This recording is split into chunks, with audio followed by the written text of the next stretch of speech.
Hello everyone, एक बार फिर से ओबीजी के इस स्पेशल क्लास में आपका स्वागत है।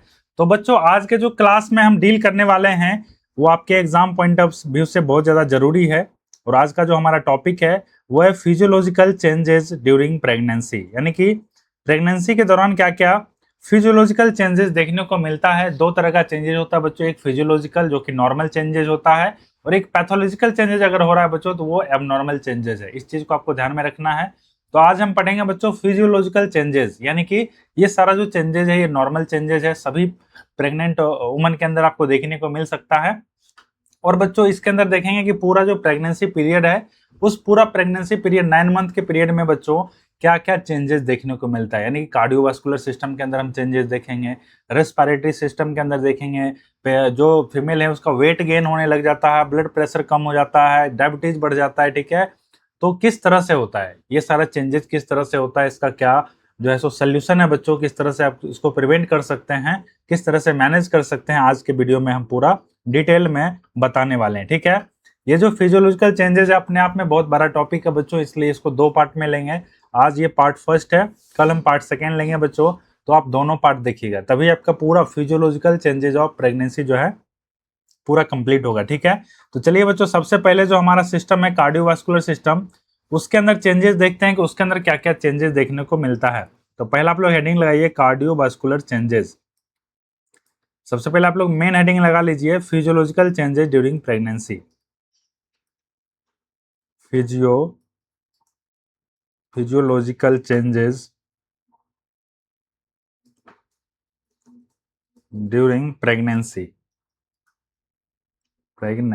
ठीक है, ये अपने नोट्स में बच्चों टॉप पे हेडिंग लगा लीजिए। अब इसके अंदर हमने देखना है सबसे पहले क्या, कार्डियोवास्कुलर सिस्टम के अंदर क्या, कार्डियोवास्कुलर सिस्टम के अंदर हम देखेंगे बच्चों क्या क्या मेजर चेंजेस आपको देखने को मिलता है। ठीक है, तो सबसे पहले अगर मैं बात करूं बच्चों की जिस तरह से फीटल ग्रोथ होता है, जिस तरह से बच्चों फीटल ग्रोथ होता है, तो फीटल ग्रोथ होने से क्या होता है कि हार्ट आपका थोड़ा सा अपवर्ड एंड आउटवर्ड शिफ्ट होता है। क्या, अपवर्ड और आउटवर्ड शिफ्ट होता है। ठीक है, तो जब अपवर्ड और आउटवर्ड शिफ्ट होगा बच्चों, तो उसका जो एपिकल पल्स भी अगर हम जांच करेंगे बच्चों, तो उस पेशेंट का जो, उस फीमेल का एपिकल पल्स भी फोर्थ इंटरकोस्टल स्पेस पे हम जांच करेंगे। ठीक है, क्योंकि अब क्या हो चुका है, हार्ट थोड़ा सा साइज में बड़ा भी हो गया है, और हार्ट के अंदर हाइपरट्रॉफी भी कह सकते हैं एक तरह से, और उसके अंदर क्या हुआ बच्चों, प्रेशर होने की वजह से वो थोड़ा सा अपवर्ड की तरफ शिफ्ट हो गया है,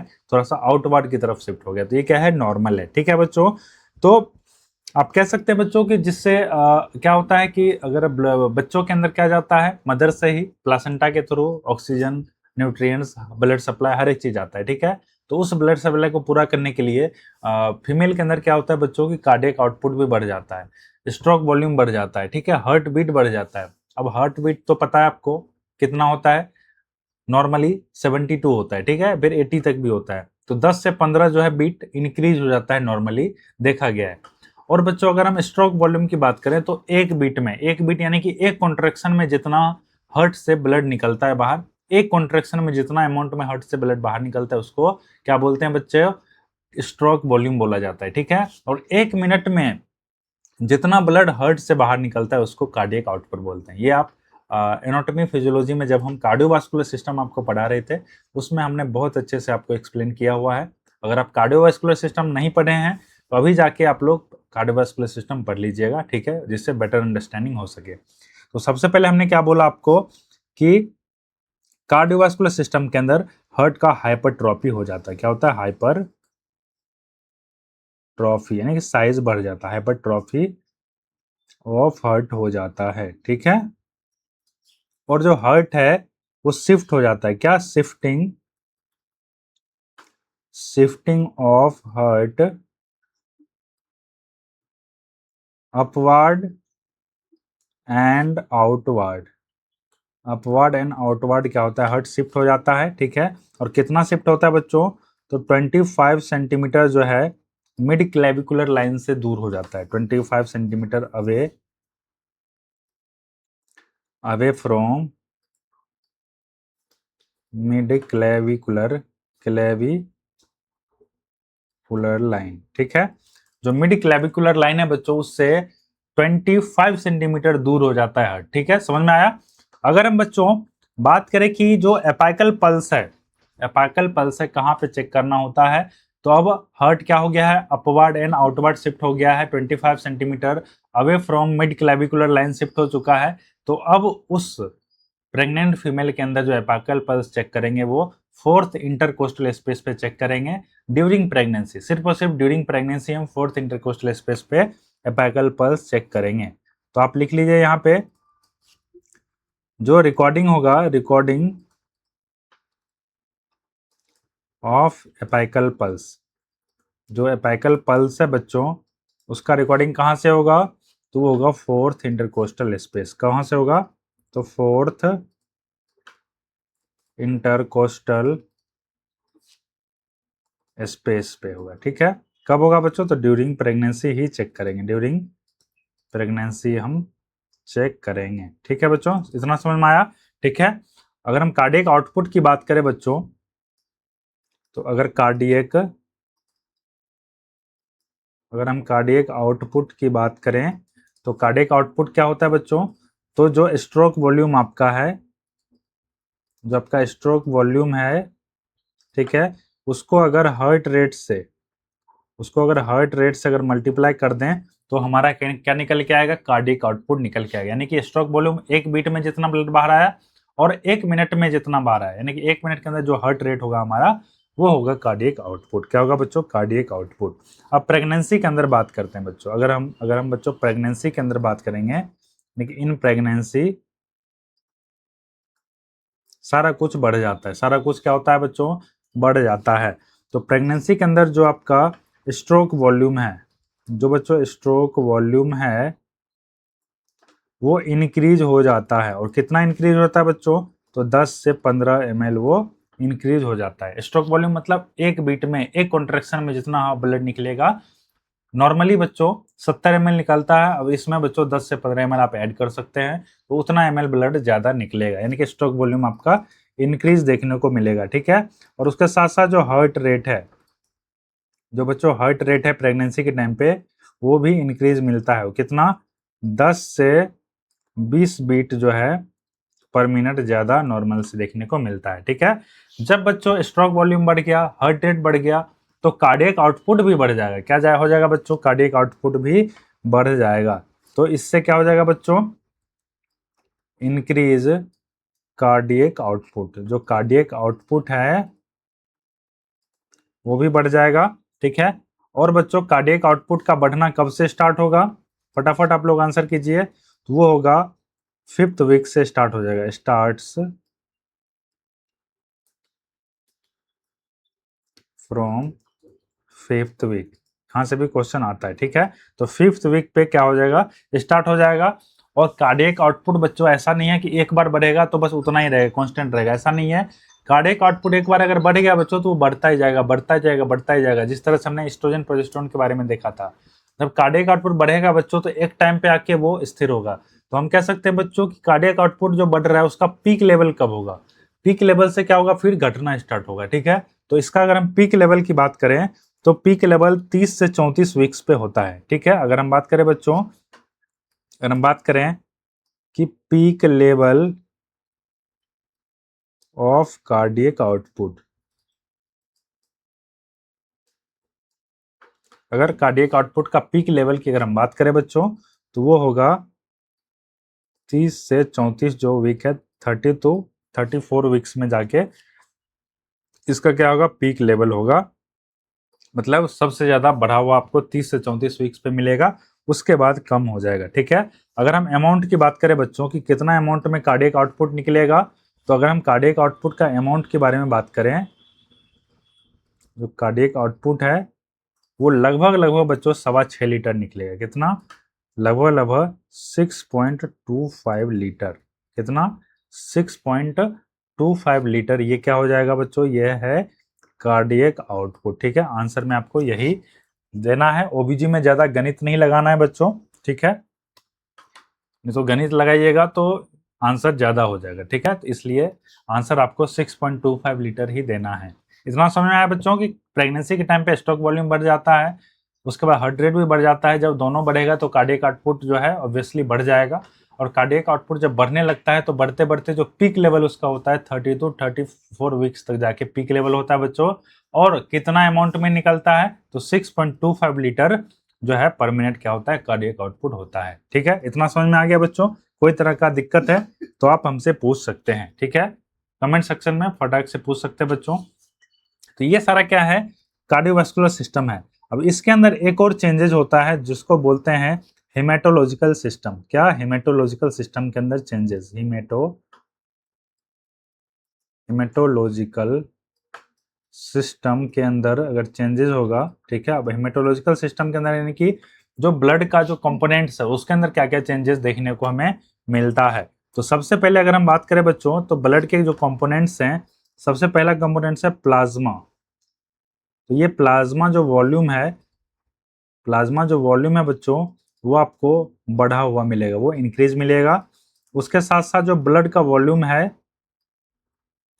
जो ब्लड का जो वॉल्यूम है बच्चों वो भी क्या मिलेगा, इंक्रीज मिलेगा, ठीक है। और बच्चों जो रेड ब्लड सेल का काउंट है, जो रेड ब्लड सेल का काउंट कह लीजिए या फिर वॉल्यूम कह लीजिए बच्चों, ये वॉल्यूम है, ये भी आपको क्या मिलेगा, बढ़ा हुआ मिलेगा, ठीक है। अगर हम बात करें बच्चों हीमोग्लोबिन का वॉल्यूम, हीमोग्लोबिन का अगर वॉल्यूम की बात करें, ये भी आपको क्या मिलेगा, इंक्रीज्ड मिलेगा। अगर हम बच्चों हेमेटोक्रिट वॉल्यूम की बात करें, अगर हम हेमेटोक्रिट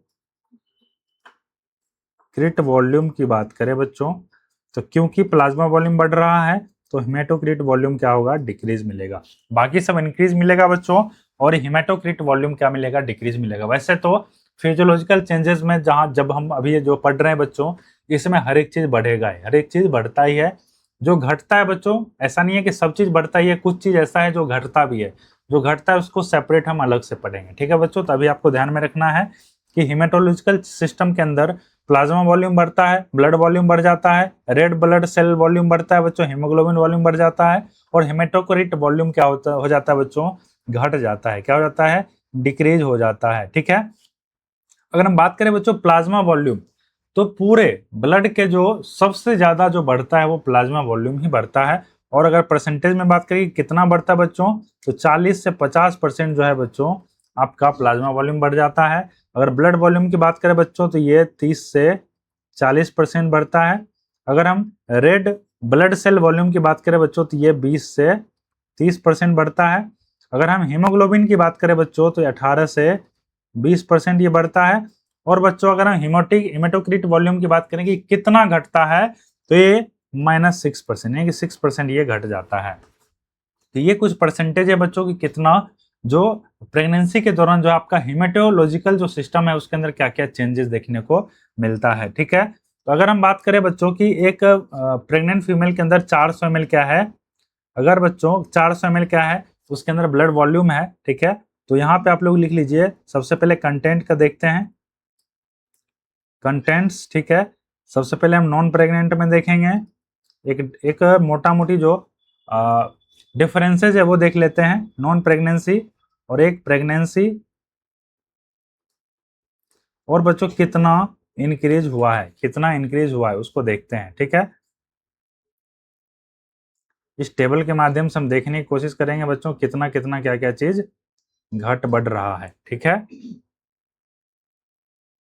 तो सबसे पहले अगर हम बात करें, सबसे पहले बच्चों अगर हम बात करें तो सबसे पहला क्या है, अगर हम प्लाज्मा वॉल्यूम की बात करें, अगर हम प्लाज्मा वॉल्यूम की बात करें बच्चों, तो प्लाज्मा वॉल्यूम जो है नॉन प्रेग्नेंट स्टेज में कितना होता है, 2500 ml रहता है, 2500 ml रहता है, ठीक है। और 2500 ml रहता है नॉन प्रेग्नेंट स्टेज में। अगर और प्रेगनेंसी में कितना हो जाएगा बच्चों, ये कितना बढ़ता है बच्चों, 40 से 50% बढ़ता है। तो 2500 का 50% कितना होता है बच्चों, तो उसको जोड़ेंगे तो 3750 ml आएगा, 3750 बढ़ता है, और कितना बढ़ेगा बच्चों, 1.25 लीटर ये इंक्रीज होता है। यानी कि जब नॉन प्रेग्नेंट फीमेल के अंदर अगर हम प्लाज्मा वॉल्यूम को चेक करेंगे तो 2500 ml आएगा नॉन प्रेग्नेंट के अंदर।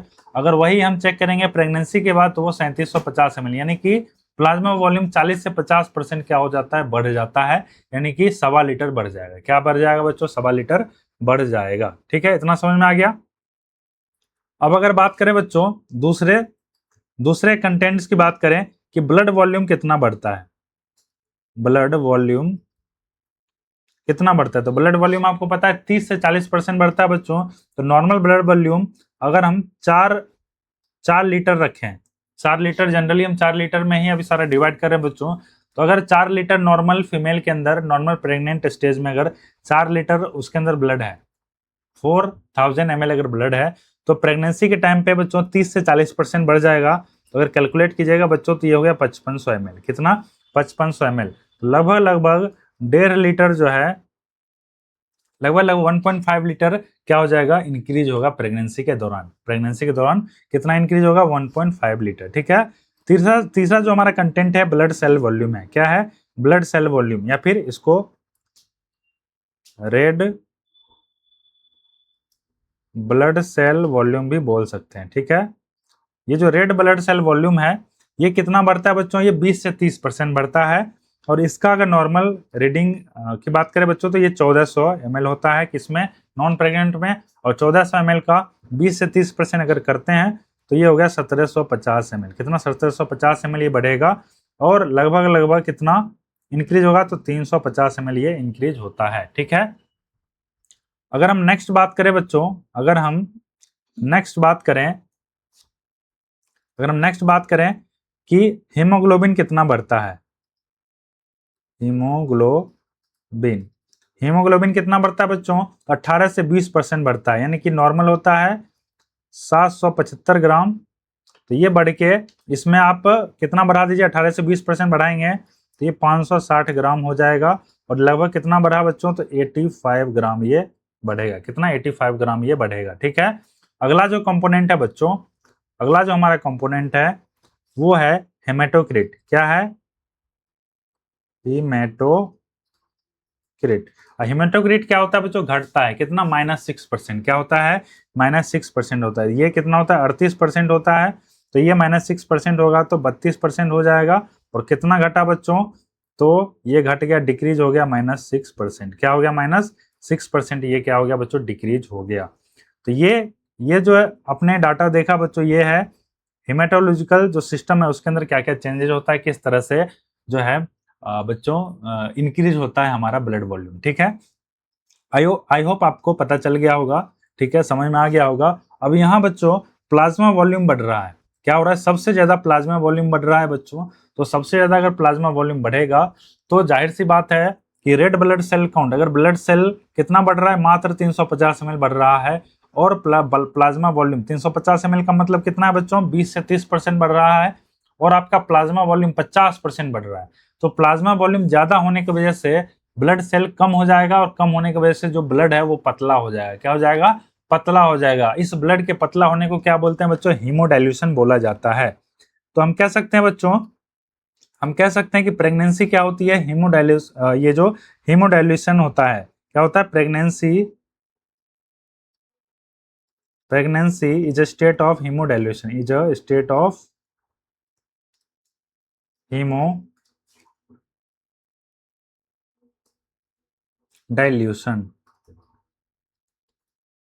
हीमोडाइल्यूशन का मतलब क्या होता है, ब्लड का पतला हो जाना। अब जब ब्लड पतला हो जाएगा बच्चों, तो आपको पता है जब भीड़ कम रहेगा तो वहां से तेजी से निकलेगा। जब ब्लड पतला है तो बहुत तेजी से फ्लो होगा। जब तेजी से फ्लो होगा तो बच्चों के अंदर जो ऑक्सीजन न्यूट्रिएंट्स है अच्छे से पहुंचता रहेगा। क्या, पहुंचता रहेगा। ठीक है बच्चों।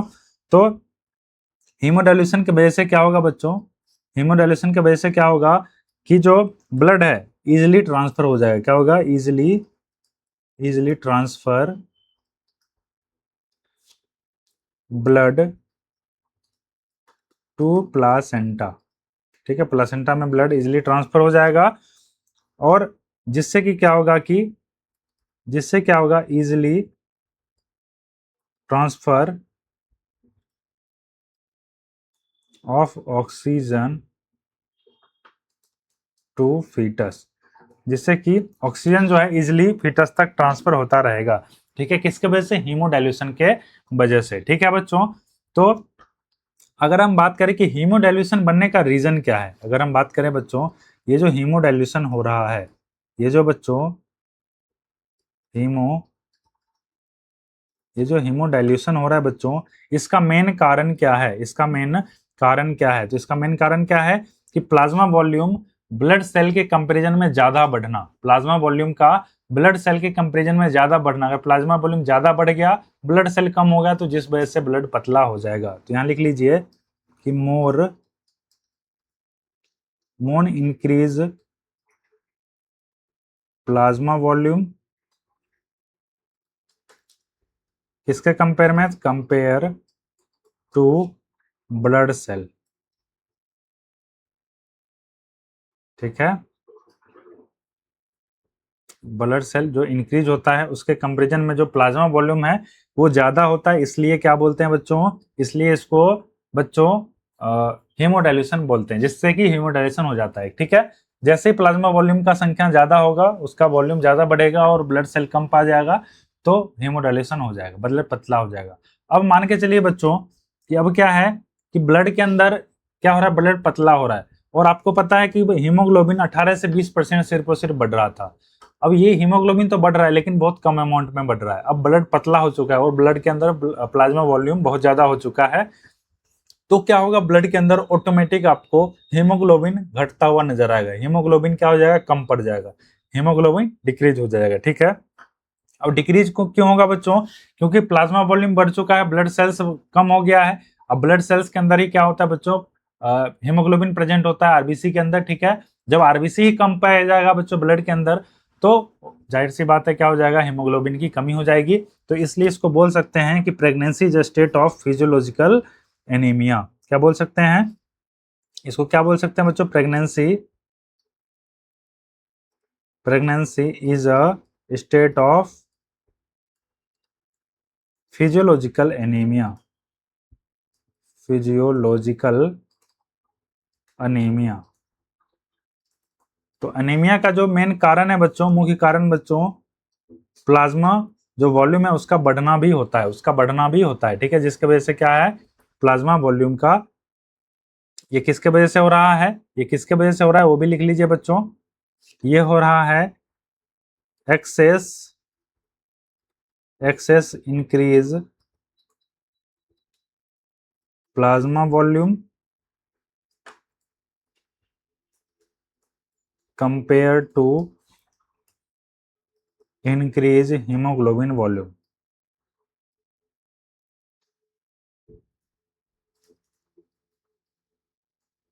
ठीक है, मतलब कि प्लाज्मा वॉल्यूम ज्यादा मात्रा में बढ़ रहा है हीमोग्लोबिन के कंपेयर में, तो उस केस में फिजियोलॉजिकल एनीमिया देखने को मिल सकता है। क्या?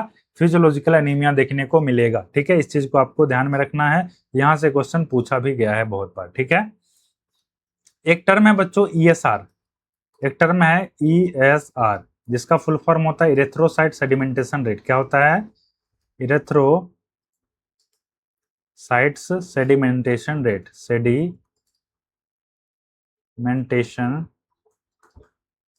रेट।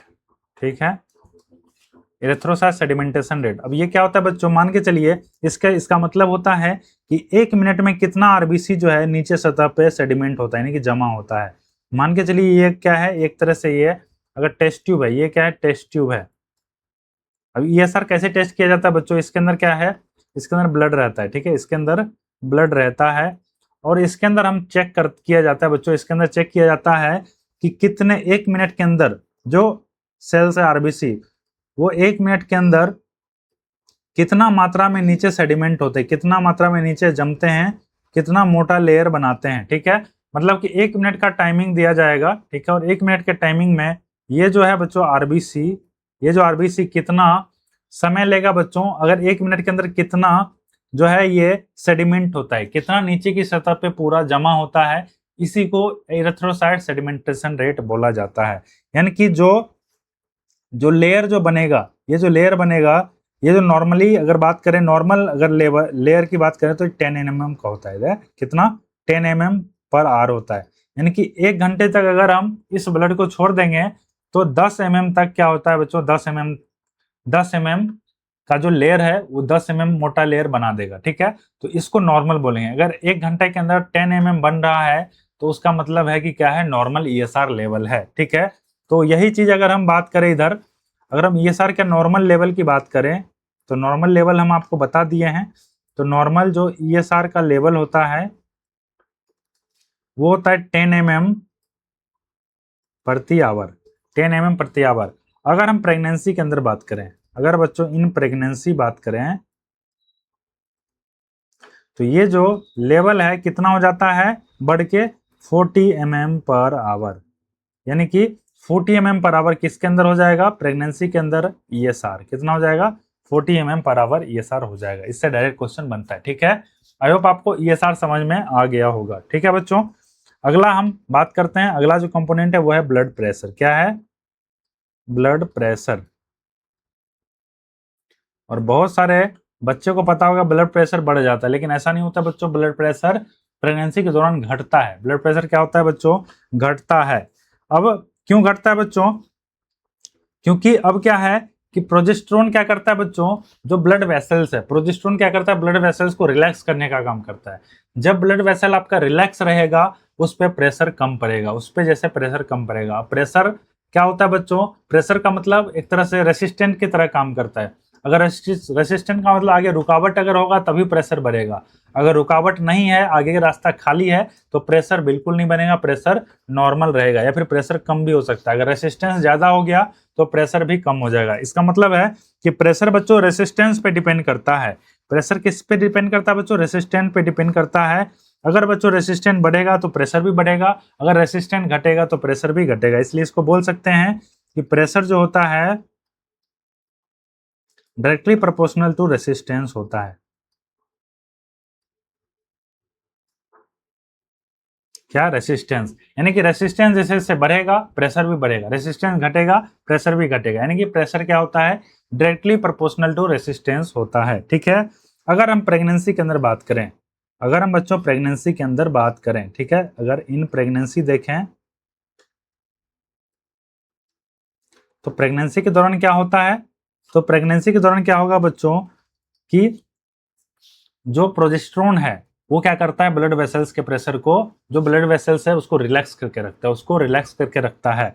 तो जब ब्लड वेसल्स रिलैक्स होगा तो क्या होगा बच्चों, रेसिस्टेंस, रेसिस्टेंस कम बनेगा। क्या होगा, रेसिस्टेंस क्या होगा, कम बनेगा, यानी कि रेसिस्टेंस क्या होगा, डिक्रीज हो जाएगा।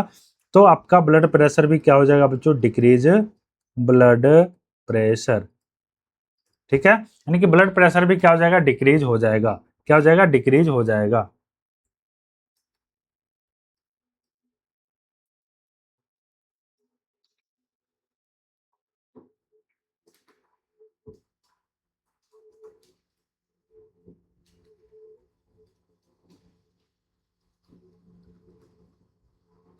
ठीक है बच्चों, समझ में आया।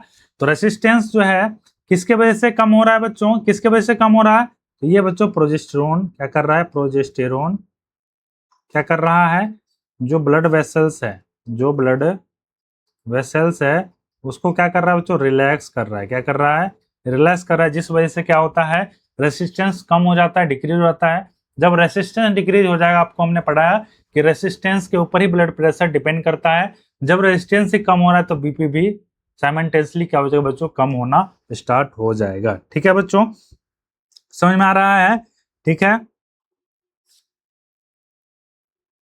तो इसको रेजिस्टेंस जैसे डिक्रीज हो जाएगा तो इसको क्या बोलेंगे, सिस्टेमिक वैस्कुलर रेसिस्टेंस, इसको बोलते हैं सिस्टेमिक वैस्कुलर रेसिस्टेंस। क्या बोलते हैं, सिस्टेमिक वास्कुलर रेसिस्टेंस, रेसिस्टेंस, ठीक है। और ये किसके वजह से हो रहा है बच्चों, तो आप सभी को पता है ये किसके वजह से हो रहा है, तो due to progesterone, due to progesterone, progesterone की वजह से ये हो रहा है, ठीक है। अब प्रेगनेंसी के अंदर क्या हुआ बच्चों, अब प्रेगनेंसी के अंदर बीपी कम हो चुका है। In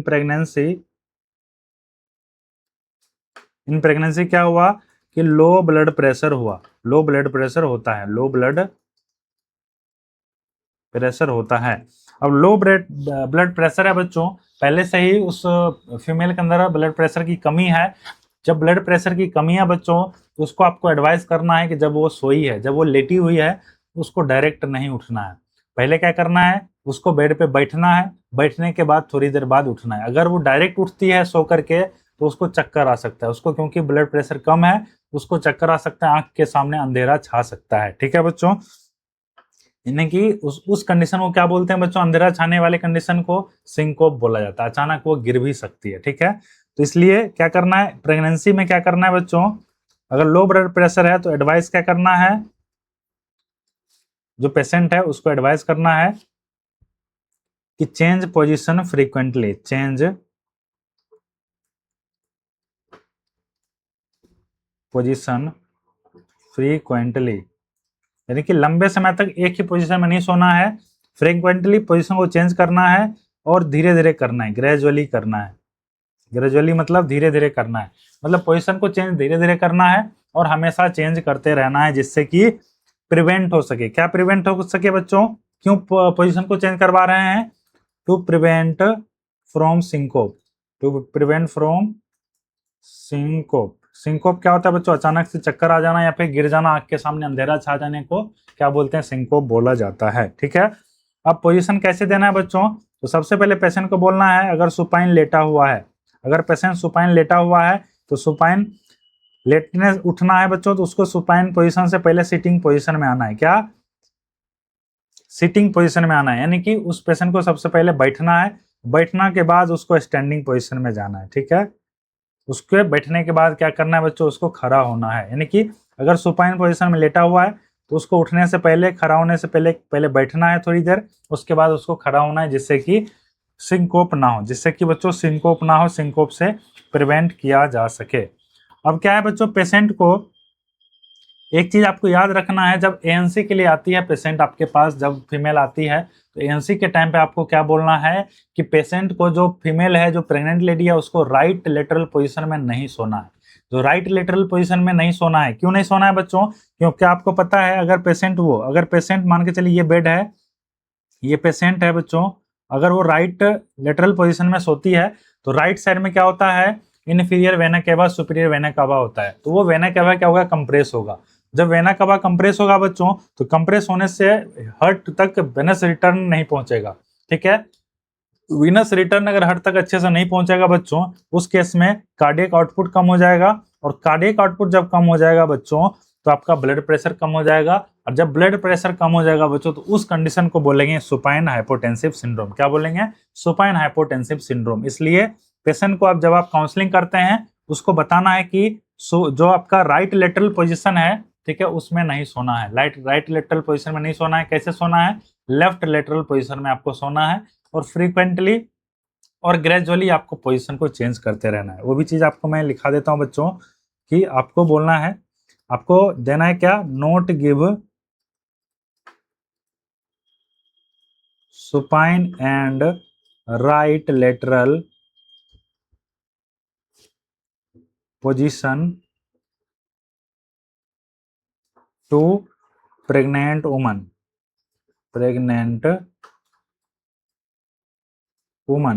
because it cause supine hypotensive syndrome।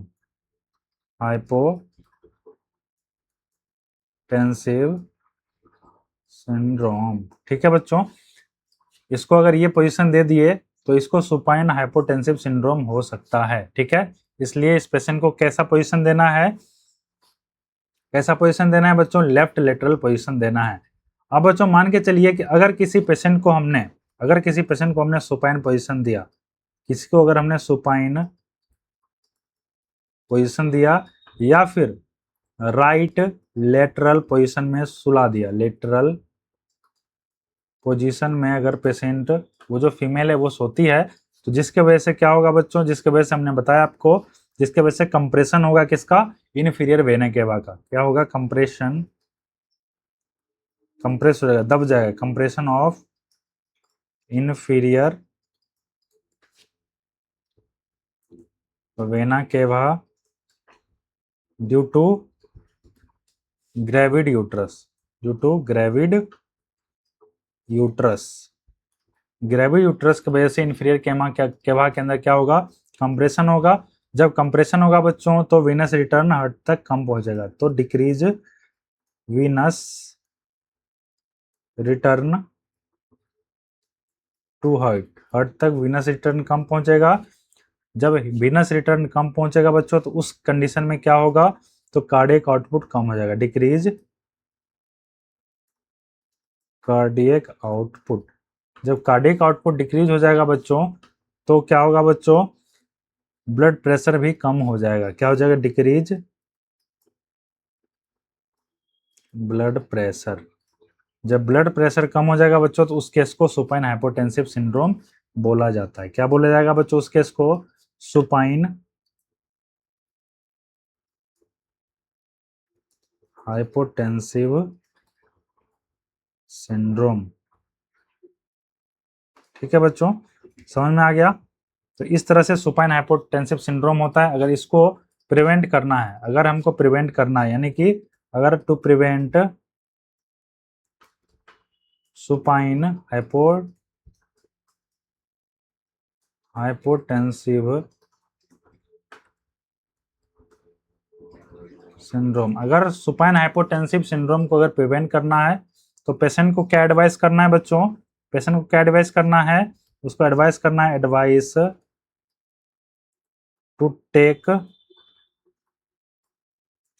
Left lateral position. क्या, लेफ्ट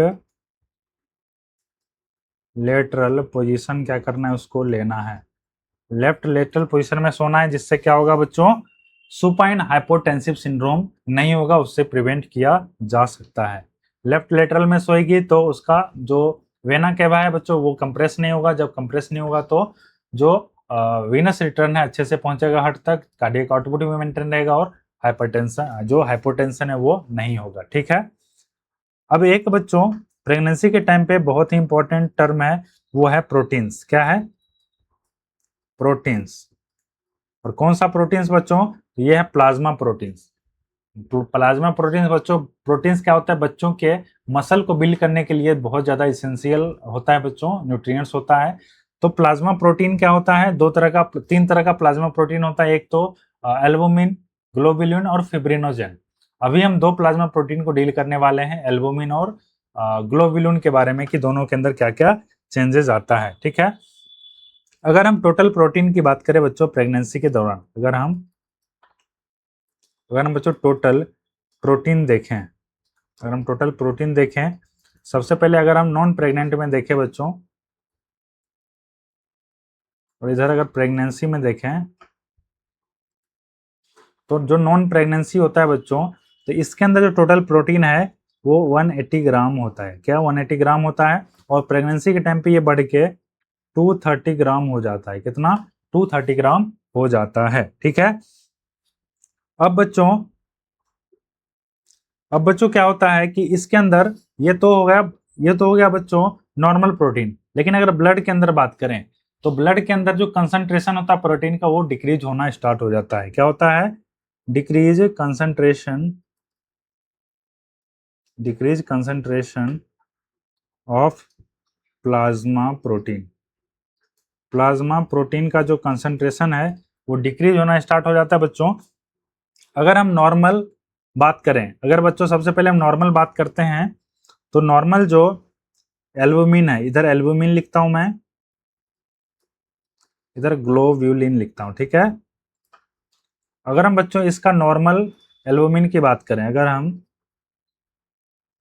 नॉर्मल वैल्यू की बात करें बच्चों, तो नॉर्मल वैल्यू एल्बुमिन का कितना होता है, तो 4.3 होता है। कितना, 4.3 होता है। और ग्लोबुलिन का कितना होता है बच्चों, 2.7 होता है। यानी कि अगर दोनों को ऐड करेंगे तो टोटल 7 आता है। कितना, 7 आता है। ठीक है, अगर हम बच्चों प्रेगनेंसी में बात करें, ड्यूरिंग प्रेगनेंसी में क्या होता है, तो एल्बुमिन कितना हो जाता है, घट जाता है, 3 हो जाता है। और ग्लोबुलिन क्या होता है बच्चों, थोड़ा सा बढ़ जाता है, यानी कि ये भी 3 हो जाता है। तो टोटल दोनों का सम करेंगे तो बच्चों 6 आता है। यानी कि कह सकते हैं बच्चों कि जो प्लाज्मा प्रोटीन है उसका कंसंट्रेशन प्रेगनेंसी के टाइम पे घट रहा है, यानी कि डिक्रीज हो रहा है बच्चों। तो प्लाज्मा प्रोटीन के डिक्रीज होने की वजह से क्या हो सकता है, इसको समझते हैं बच्चों। सबसे पहले समझते हैं बच्चों कि एल्बुमिन ग्लोबुलिन क्या काम करता है।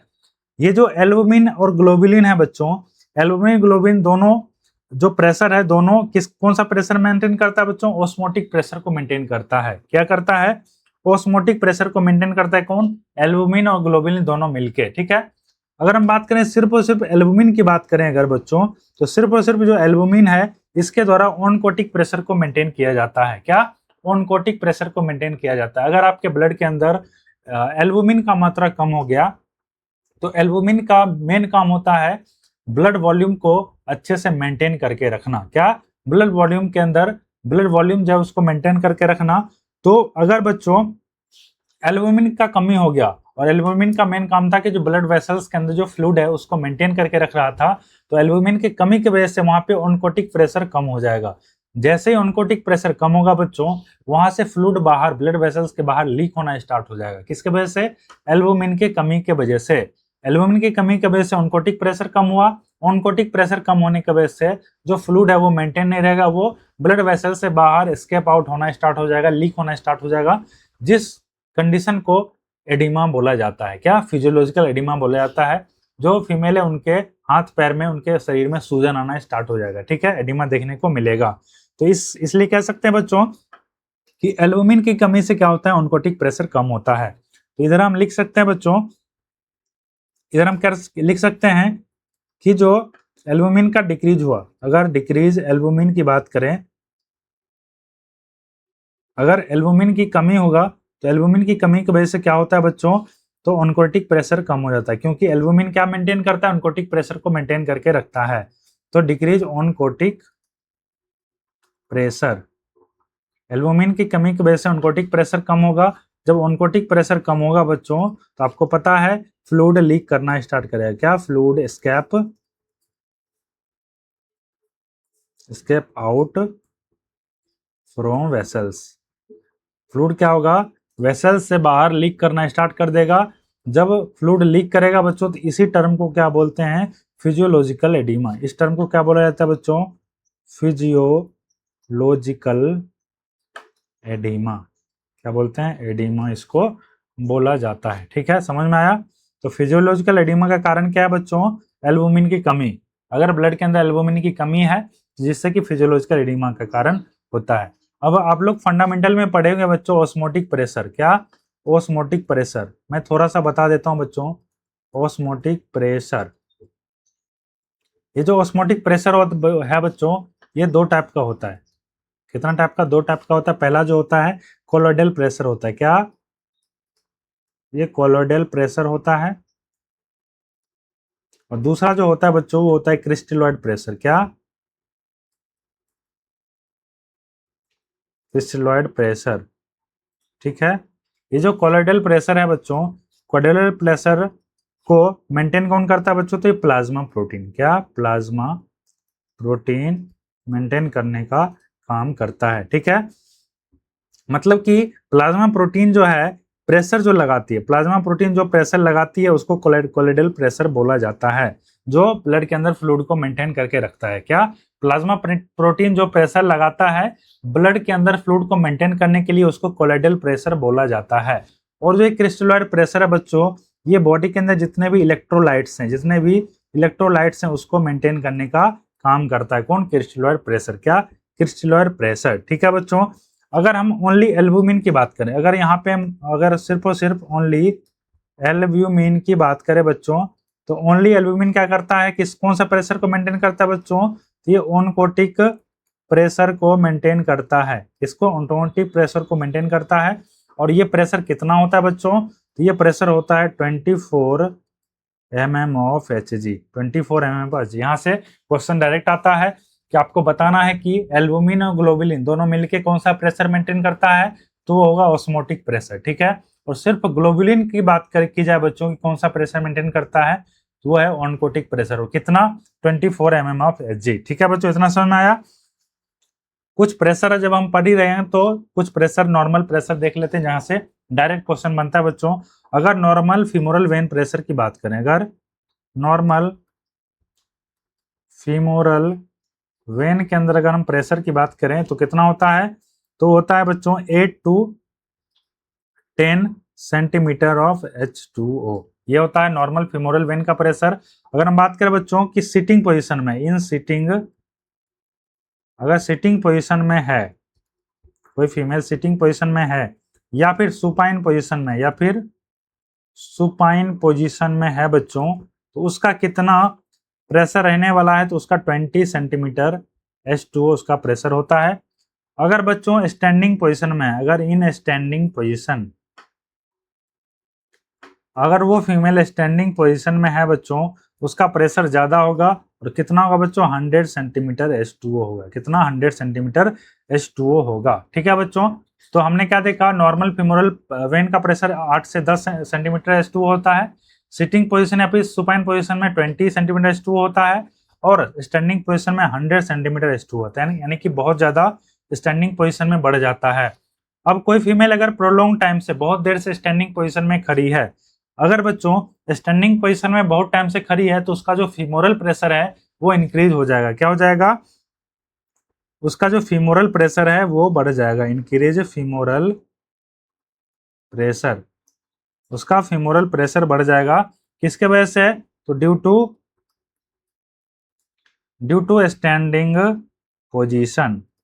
स्टैंडिंग पोजीशन में अगर कोई महिला खड़ी है बहुत देर से, उसका जो फीमोरल प्रेशर है वो बढ़ जाएगा।